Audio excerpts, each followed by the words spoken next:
What would you like to say to a congregation that has the opportunity to enter a bivocational, not a bivocational, but another ministry, a bi-ethnic, whatever ministry?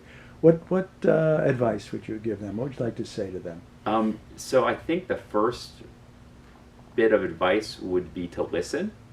Number one, listen to God. Spend a lot of time in prayer talking about that, but then actually don't have your ideas painting the picture on its own. Listen to God, and then listen to your community and listen to the people that are there. Because oftentimes I can tell you, however I would have had a Hispanic ministry is not going to fit in my Anglo mind. How they developed it, it looks very different. But by listening and letting them run with it, it's been a huge blessing. So listen to the community, listen to sort of some local leaders, focus on raising up one or two of those leaders and finding those people first who can really understand either a Hispanic culture or whatever culture it happens to be. But I can see the temptation to just kind of run with it and try to make it like an Anglo service, and I think that's where we had some stumbling blocks here, where now we're learning to listen to each other and listen to God and listen to our community. That works a lot better. It takes a special kind of person to do what you're saying, though, and it means for the congregation, I think, a sacrifice, because they're going to lose some things once they get involved in that. What sacrifices has Messiah made?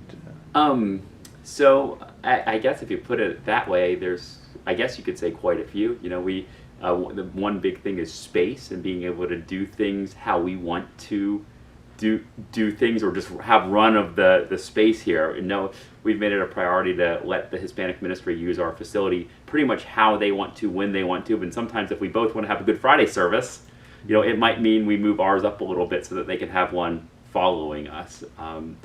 Obviously, there's financial sacrifice a little bit.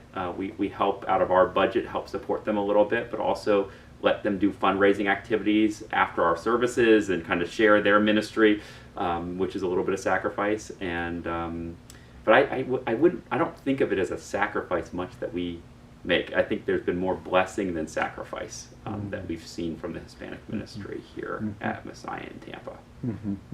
Can you talk about some of those blessings? Yeah, that's good. I think it helps overall keep us focused where we need to go, not with our doors closed, even with sort of Anglo missions.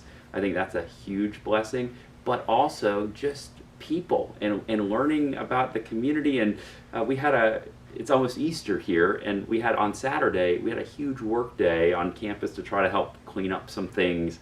And the Hispanic ministry came with, you know, I think we almost had more people from the Hispanic ministry that were here helping us get the church ready for Easter than we did from the Messiah Anglo, you know, ministry. So just, they're always there to support, and it's a partnership, and it's neat to see, and it goes it helps both sides of the congregation, the Hispanic and the Anglo side. If there's somebody in need, sometimes there's somebody in the Hispanic community that can really help serve that need of the person, and vice versa. So it's really a partnership.